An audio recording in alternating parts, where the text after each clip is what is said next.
Hello, this is RSN8887, and today I want to take a look at the forthcoming, soon-to-be released game Eye of the Beholder on the Commodore 64, and I want to run it here on my MiSTer FPGA. So first I will boot the Commodore 64, and I will quickly tell you which options you will have to, which I recommend to set when you want to play the game once it comes out. It should come out in the next few weeks or month or two or so. So once I boot my Commodore 64 core, I will go in the options here. I will make sure that my SID sound chip is set to 8580 to make the sounds sound the best possible. And I will also go in here and change my potentiometer 3.4 to mouse so that I can use my mouse that I've connected to my MiSTer to control the game. On a real C64 you can use the Commodore mouse. That's pretty much it. So now I have to load the game. It comes as an easy flash CRT image. So on a real C64, you will have to get your easy flash and load this file onto it. It uses a lot of memory. And here it is, Eye of the Beholder.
Notice in the last scene of this wonderful intro, it was even better than on the original Amiga and MS-DOS versions because the camera perspective as it moved was more correct. Unbelievable. So this team has done a wonderful job. It has been in the making for several years, as I said, about to be released here on the Commodore 64. In the title screen, I can choose mouse acceleration. So right now the acceleration is on, which works quite well on the MiSTer, so I keep it that way. You can also see it's running on a PAL system with the 8580 sound chip, so that's written there to make sure people have the best possible sounds. And then one new feature already is the game comes pre-installed with a pre-made party to get going right away, so you don't have to create your own characters. But you can start a new party and make your own characters, which takes a little bit. So I thought I would show you the original party that the game comes with. I was told that in the final version, which is when it will be released, this will be an additional menu option. So instead of putting it as a save game, it will actually have a menu option to start with the default party. So I will click load a game in progress. I get this wonderful option menu where I can choose to load from disk or flash, and the flash is preloaded with the starting party. And here is the game. It looks so pretty, so wonderful. Thanks to the hard work of the team, this looks to me like the Amiga version. When I play it, I sometimes almost forget that this is a C64 running this. I can pick objects here. I have this intuitive user interface just like on the PC and Amiga back in the day. I can click on the arrows here, but I also have a help with H. I can bring up a help for all the keyboard commands to make my life easier. So I can use WASD to move around in this dungeon, turn around and so on. Here I find some skeleton. Let's take the lockpicks. Those might come in handy. I don't know if I need bones. I will get them. Here I can click on this little thing and it will tell me something. Something goes deeper into the floor drain and the eyes vanish. There's a switch here. I can open the door. Notice the sounds. There's that faint walking sound of enemies in this dungeon. And with M, I have a new feature. Some of the game was a bit modernized. For example, with M, I can now bring up an auto map. This makes life so much easier because, you know, back in the day, we sometimes actually do on little quad-ruled paper, you know, we do our maps, so this helps a lot. So there's the door and the switch. Oh, there's already an enemy. I think I can even hit with my fists. I hit by right-clicking the weapons. And before I forget, I should learn some spells because this uses the D&D rules, so I have to learn my spells while camping. So I think I have to click camp and I get this nice menu. I can memorize some spells. So let's memorize a magic missile. 2 magic missiles. And the acid arrow. I don't have any scrolls yet, so my cleric or whatever here. Oh, I forgot to actually sleep. Sleeping can also be used to heal yourself, as long as there are no monsters present in the immediate vicinity. Okay, let's go here first. Oh, there's something. The rune is unrecognized. Okay, I think this means that none of my characters, or at least my leader, cannot read this rune. I should mention that I'm not a big expert in this game. I played Dungeon Master a lot on the Amiga and this only a little bit back then on the Amiga. I'm actually thinking, let's go here and see what's there. I'm thinking this might be the first version that I will actually play through in the next couple of weeks or so. But of course, if you know the game from back then, I think pretty much everything will work exactly as you expect.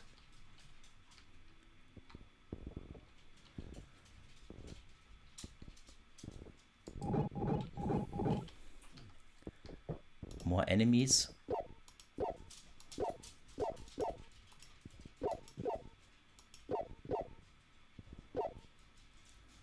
I'm quite surprised how strong I am, although Gobby over here looks like he needs some help soon.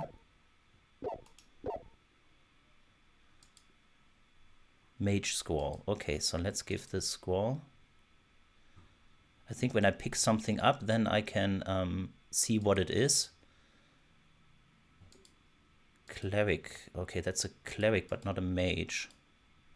Maybe put it here. Let's see if I can do something with that Squall. Oh, detect magic. I think this just allows me to immediately cast the spell. Let's try it out if I put it in one of my hands.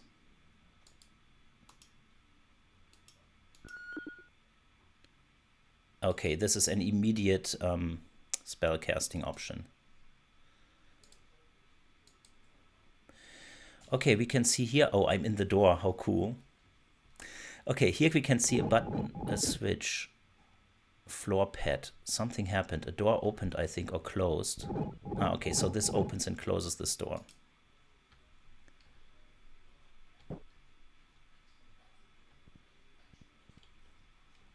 Let's see if I lose health. No, I don't lose health when I go bump into walls. I can try out my magic missile maybe.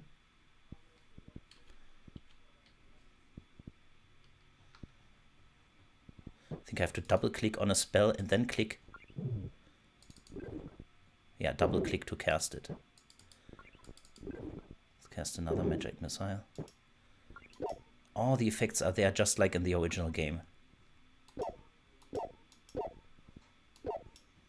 Of course we can do the dungeon crawler dance. Try to move away from the enemies to evade being hit. These seem to be kind of stuck there, so.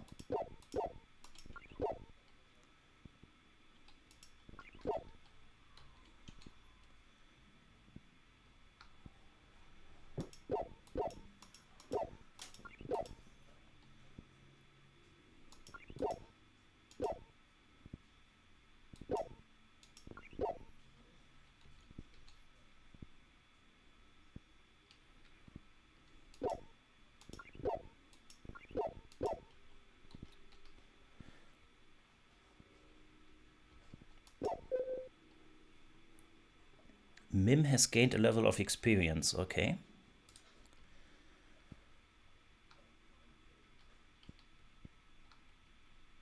There's a big room here. Let's check out the auto map. Okay, so the switches are also shown on the auto map as well as everything that I have explored. Funny, there is something shown behind the door. Maybe I should check. I'm a bit concerned to go further because Gobby is so weak at the moment. So let's maybe check out what's here. But first I will try to rest and heal myself. Rest until healed. Yes, how comfortable.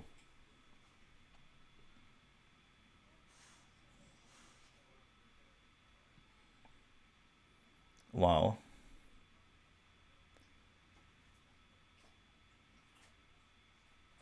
So they are now resting for weeks in here to heal themselves. It seems a little bit unrealistic, but I think that's how the original game was. Let's stop and check my food. I'm very low on food, so with right click I can eat some food.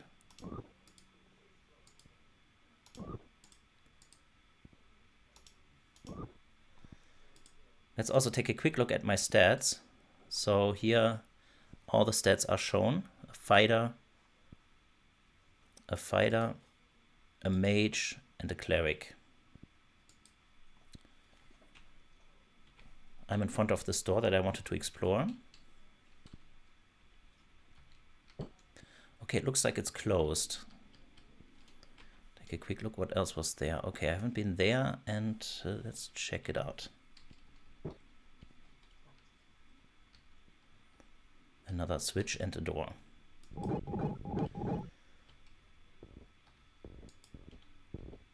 More enemies.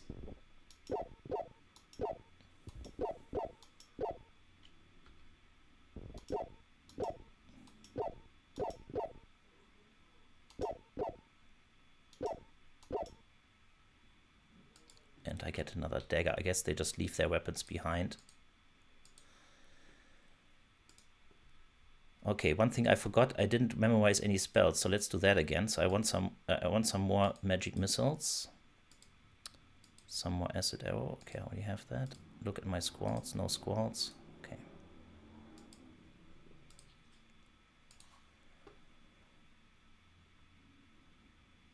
Maybe let's stop it here. See if I have my spells already. Yes, I have my spells. Very good.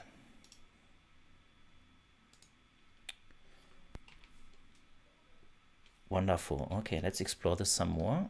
Of course, this is just the first level, so. Another switch. Floor pad. Ah, this is one of those riddles, so I just have to drop a stone here, I think, to keep it from closing when I leave the floor pad.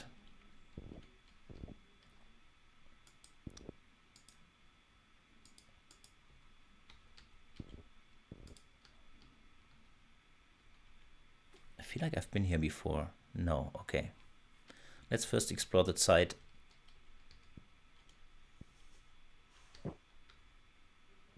Ah, here's something funny. Look at this. There's a stone here that looks bright. And on all the other walls it looks dark. So let's check out this stone that looks bright. I think it's a switch. And indeed it can be pressed. So this is some of the secrets that are in this dungeon. Okay, that just opened up the way to where I was before, but at least I have kind of a shortcut now. How wonderful is that? I just love this kind of stuff. I'm a huge fan of all of these kinds of games. I loved Dungeon Master. I loved Stone Keep, you know, and especially these secrets where you can sometimes press a stone or find something, decipher something. Oh, another one. Let's press this one.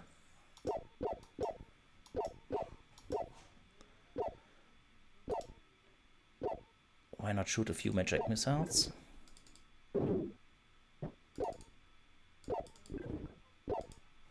There's also an acid arrow. Let's try that. Yeah, it looked different. It looked like an arrow flying.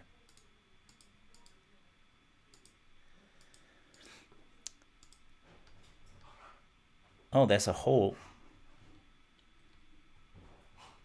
This is also confusing me. How can there be a hole? Because I'm in the very first stage. Oh, there's a dart. Since I'm in the very first stage, what is above me right now? I don't know. I thought there could be nothing above me.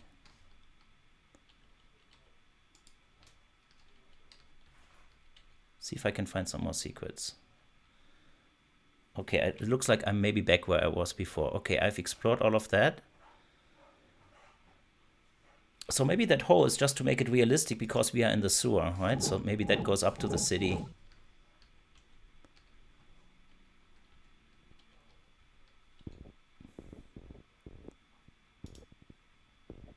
And of course I forgot to learn my spells again.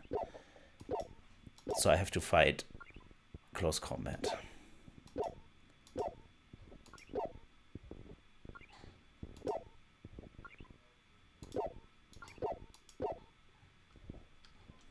I love Legend of Grimrock 2, 1 and 2 also. Although I never completed them. Here's another funny thing, a very small button. It doesn't seem to do anything. The switch closed the door. The button opens the door. The switch closed the door. Probably another application of the rock technique of putting a rock here. Yes, and now it stays open because the floor pad is pressed by the rock. Why can't I read that? Let's see if I swap maybe Wizzy. No, okay, so it doesn't matter who I swap with whom in terms of the formation. They just don't have the skills to read these things. Maybe a shortcoming of the initial party. Another door. Let's see if I explored everything. The map looks almost complete, but there's something in the very north corner there maybe. Let's try to explore the first level completely.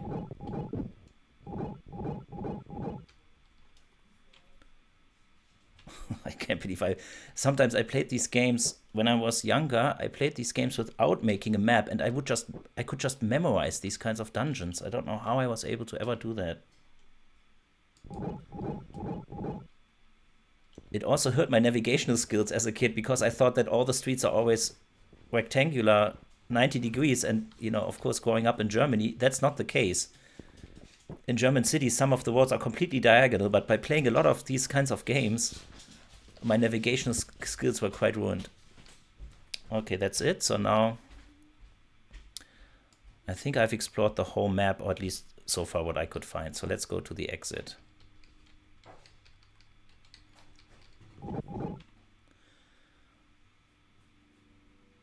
The exit is there on the southwest corner of the map. Oh man, I'm walking around like a fool. Okay. Was this it? Oh, there's more enemies. Never mind.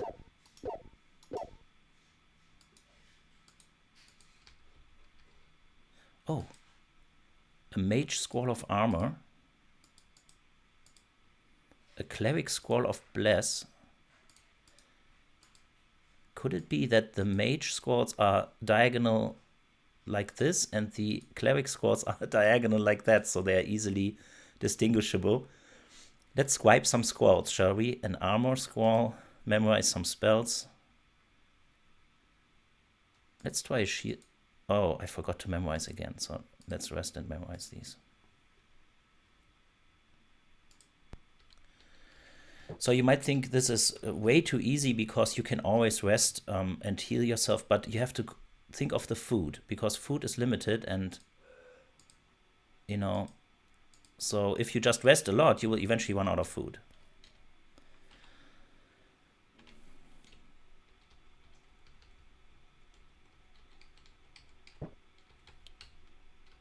Wait a second. There's another suspicious... No, okay.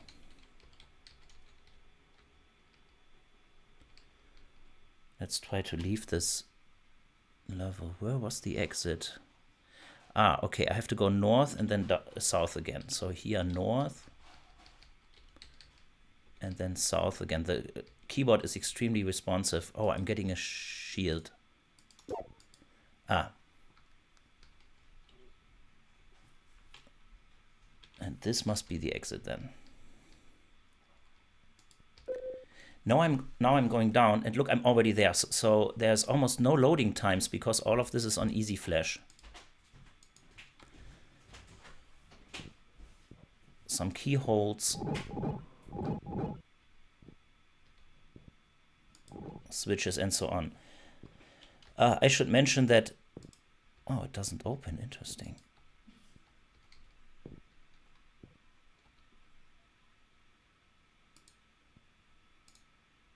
Okay, so now I have a problem because I used my key. The lock is jammed. Why not use that lockpick I found earlier here? I know I have a lockpick somewhere. I can switch between characters. Here, there's my lockpick. Only a thief can pick locks, and I don't have a thief.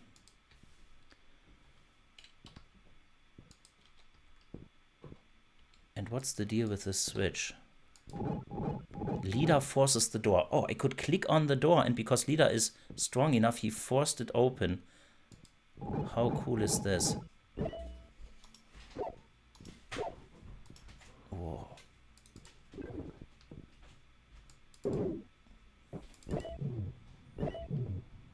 I guess it doesn't make sense to shoot missiles if I'm directly in front of him.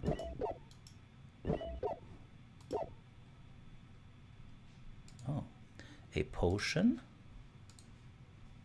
Looks green, maybe is for health.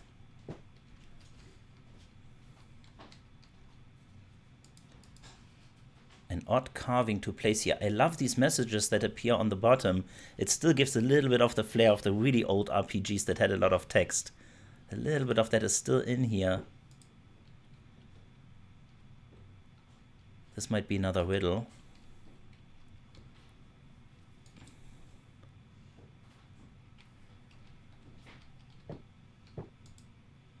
There must be a way to hit that switch, maybe by throwing something through the... Let's see, I can throw things usually by... Yeah, indeed. Throwing it at the door opened it. Throwing a rock at the door.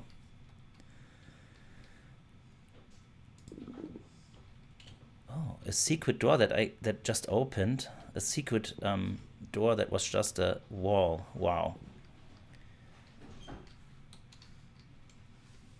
Okay, maybe...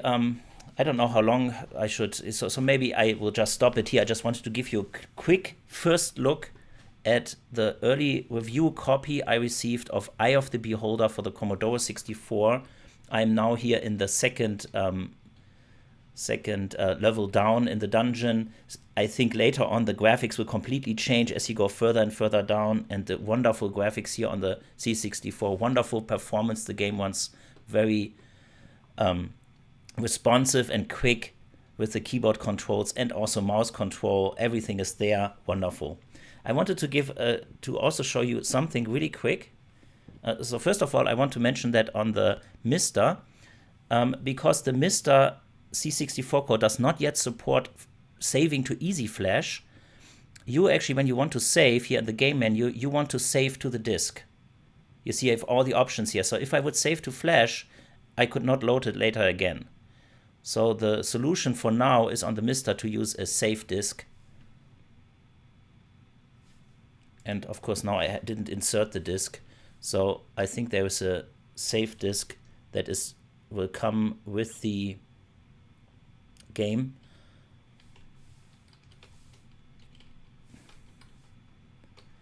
Let me save really quick. There's a save game disk. I inserted it. Now I should be able to save to that disk. This might take a little bit. Okay, so the saving literally took forever to disk, so I made a cut here. I wanted to show you one more thing, or two more things about the game. I'm back at the title screen and wanted to show you if you press S to start a new party. Then we get the party creation screen where we can choose our characters and create them. I think double click. This is also very similar to the original, and look at this, all the faces are there like you would expect.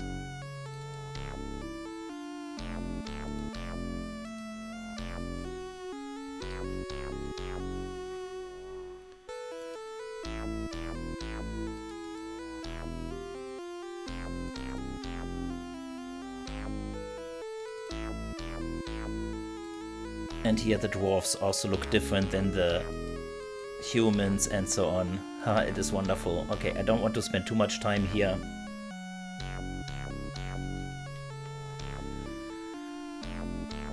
Okay, this is how you would create your party. Okay, as I said, I used the default party that the game comes with in this version. I want to show one more thing, because the game has support for the Commodore 128, and there is actually now a beta version of a Commodore 128 core for the MiSTer, and it works. So here, now I'm booting, just for fun, I'm booting a Commodore 128, and I will load the game.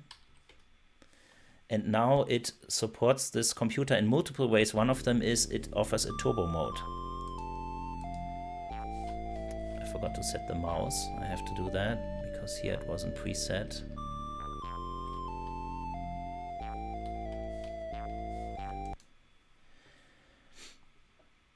So I guess again I would just load the pre-made party just to show you this.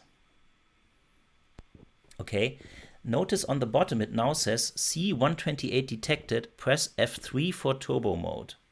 So now I can press F3 and I get a 2 MHz turbo mode, which only is possible on the Commodore 128. And what this does, it allows me to move a bit faster through the dungeon. So I can here now really kind of run.